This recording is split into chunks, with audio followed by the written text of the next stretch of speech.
All right. So I cleaned up this board and I thought, you know what? Why don't I just figure this out and come up with a video? Should I come up with some sort of math on how we can make this work? We started talking about the 2020-2021 season, and here's where I don't envy Gary Bettman's job. So public health is your number one concern. Your number two concern is your bottom line as a company, as an organization, as an entity. And so while we're talking about the draft, we're talking about free agency, all this money all these people are going to make as free agents, you have to have a season next year. And finding a way to have that and then looking at how it's going to affect the following season is also important. And if Gary Bettman is to be taken at his word, he doesn't like the whole summer hockey thing. So I would think that they want the Stanley Cup champion to be awarded next year by January. Or June, I should say. It's 2020, so if I get my months mixed up, it's a 2020 thing. You just, months or whatever, days or whatever. Been over 6 months now, so yeah. Anyways, I thought it'd be interesting to look back right to the very first year that the NHL existed as the NHL after they gave the boot to Eddie Livingston and decided to go on their own, which is an amazing story for another time. I've done videos on it, on them deciding that the Toronto owner was the problem and booting him out, but keeping their players.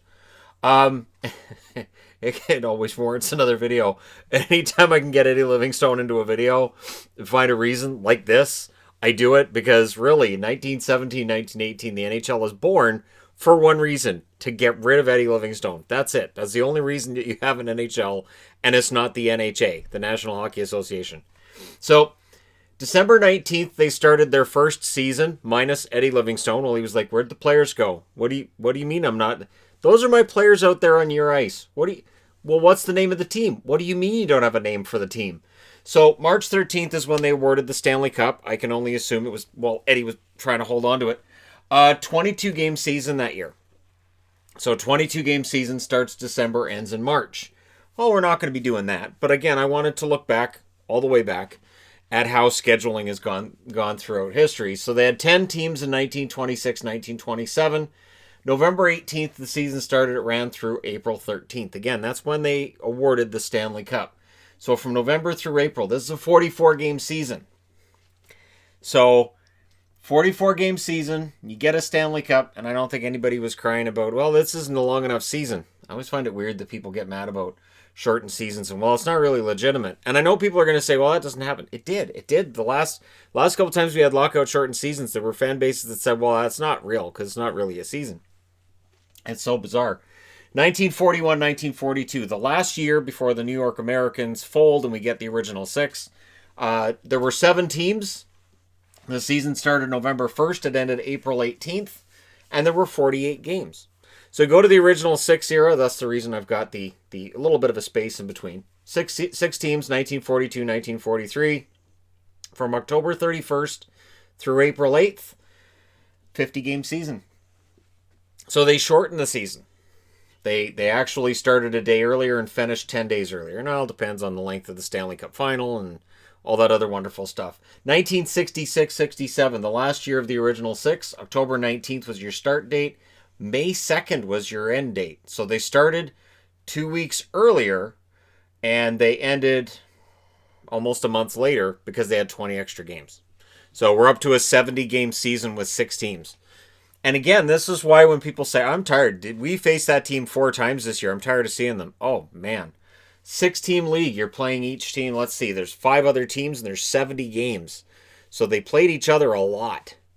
But 1967, of course, we get the doubling of the league, and the NHL decided Toronto wasn't allowed to win anything anymore.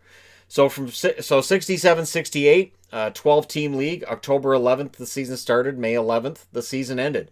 So it starts a week sooner and it ends a week later. 74-game season.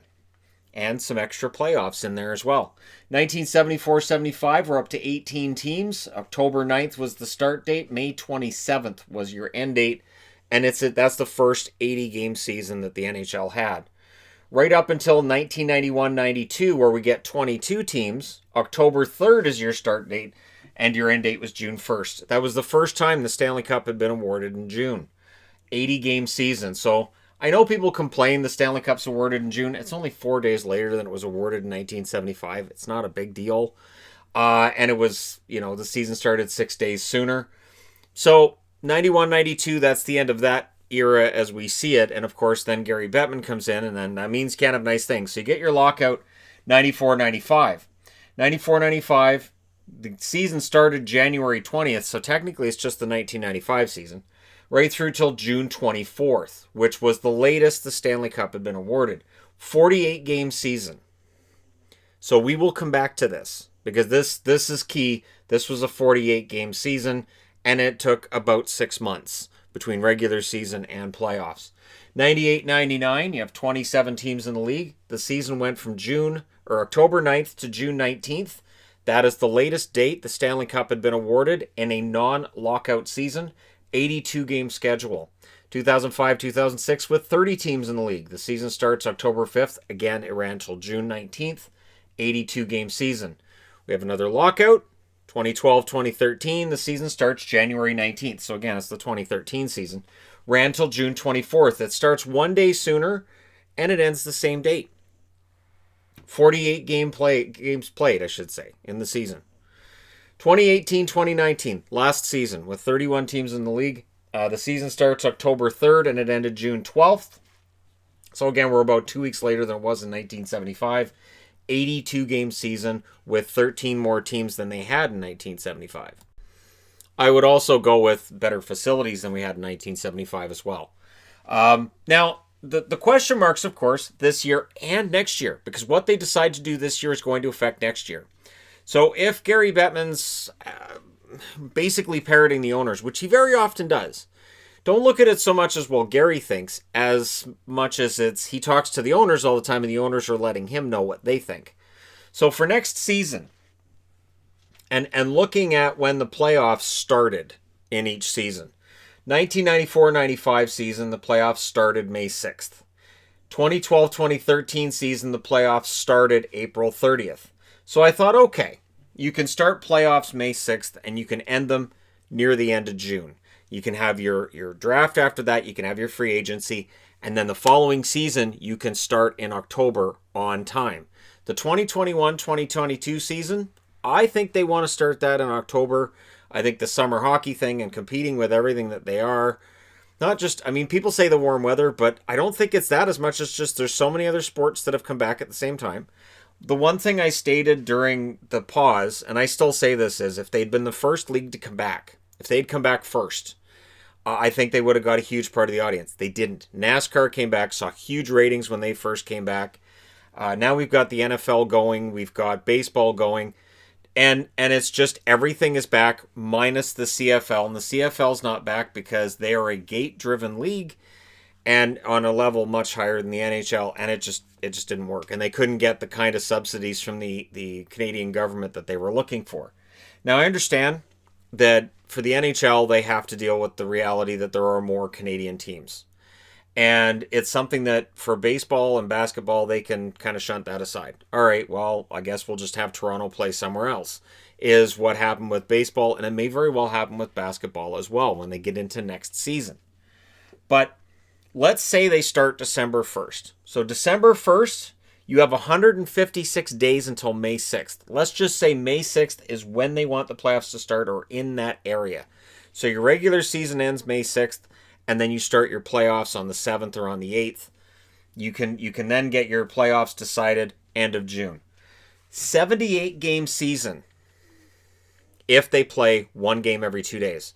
That's if a team plays every 2 days, you can get the season done starting December 1st and have your Stanley Cup awarded maybe a week after the usual date that you'd have it awarded.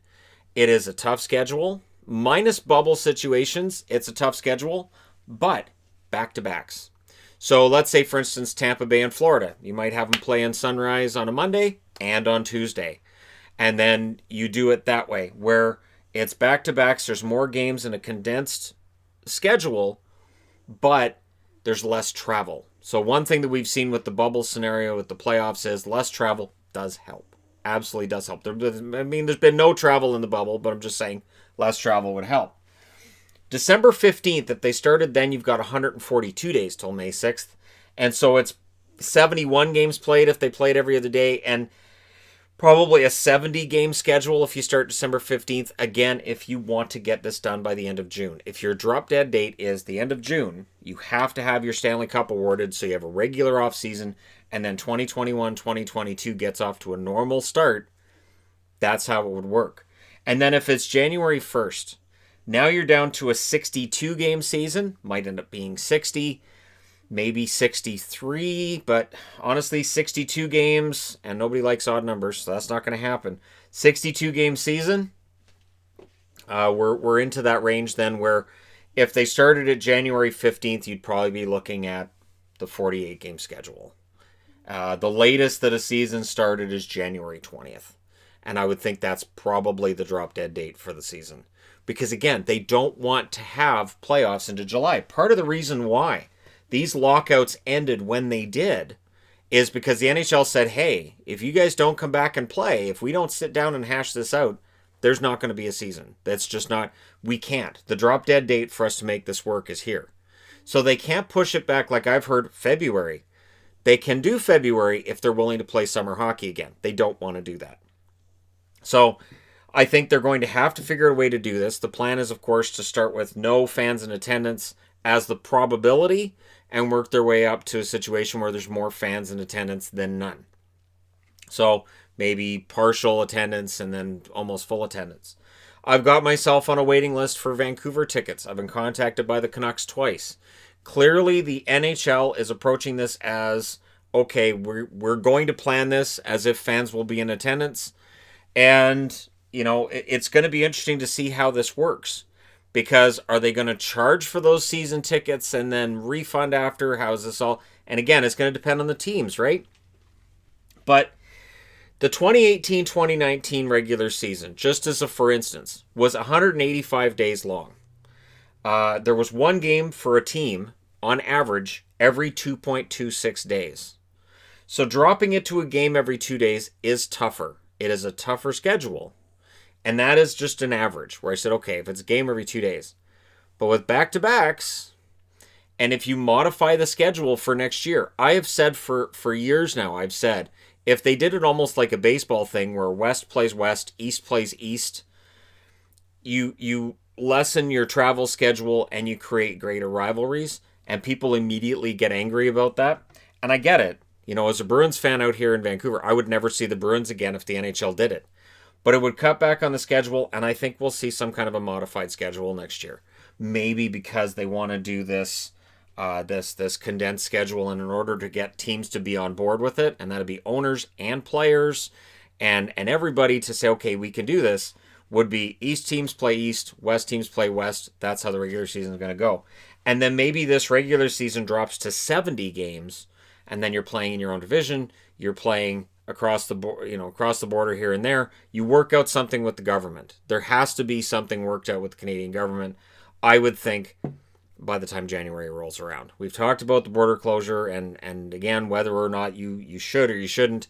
But as it is, it's been closed. And the NHL has seen just how tough it can be to get any kind of concession, as families of players who are coming in from across the border have not been allowed to join those players. There hasn't been any kind of an arrangement that's worked for the Canadian government. So they're going to have to work something out in order for regular season to exist. Unless, and this to me is a less likely scenario, unless for 1 year Canadian teams play south of the border. Or until they figure out a way to get, because if there's not going to be fans in attendance anyways, and this is the argument I made before the bubble, it doesn't really matter so much where the games are played. And so if we're going to see, in Canada, well, you can't have fans in attendance, then it doesn't really matter where the Canucks, the Oilers, the Maple Leafs, where they all play. And I mean, symbolically, it would suck for Canadian fans, but in reality, this is a league that has to watch what they do. 2021-2022, Seattle's coming. Gary Bettman was very clear. There will not be anything that pushes back Seattle joining the league. If you do not have a season next year, how does that affect your requirements about who is and isn't exposed for Seattle? Can a team say, well, this guy wasn't going to play for us, so he wouldn't have had enough games to qualify for exposure? Can the NHL step in and go, so these guys are liable for exposure, and pick guys that NHL teams make the argument this guy shouldn't be on that list? It becomes a huge logistical nightmare. So I don't think it's a matter of if there'll be a season. It's a matter of when it starts and how many games it's going to be. I don't know that you can do 82 games if you're trying to avoid games going into July. If they're willing to go into, I'll say, second week of July, you can have an 82 game schedule. And you might be able to have an 82 game schedule even starting December 15th, again, with a modified schedule where you're only playing in your own conference and you're doing back-to-backs. You're doing like a round-robin kind of thing. But if it goes into January, I don't think you can have an 82 game schedule. And it does get tough because, again, there was talk in the beginning that the NHL would see how summer hockey goes and if it works.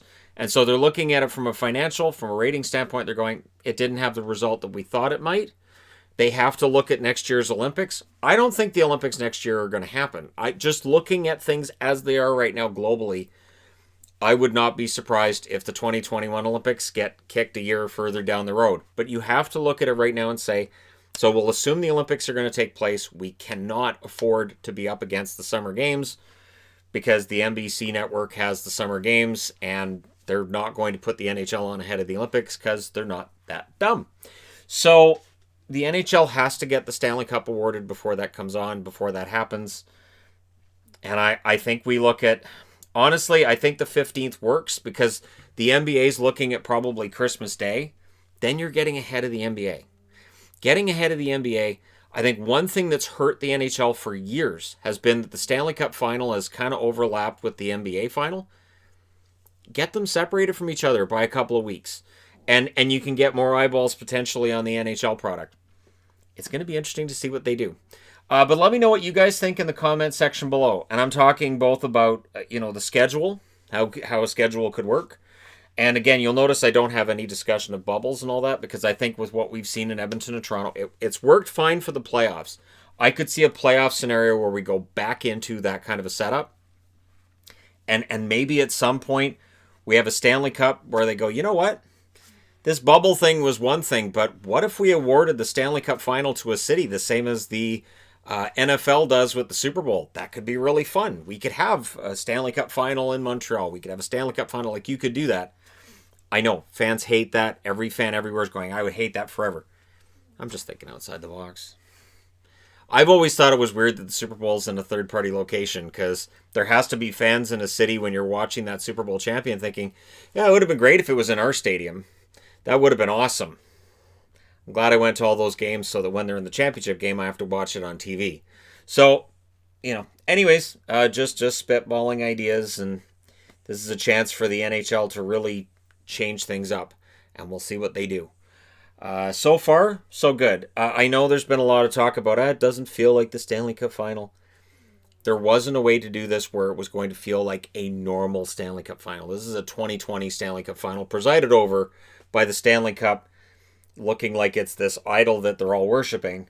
And, they've done the best job that they can. I do congratulate the NHL on getting it done and on no positive tests and on the players.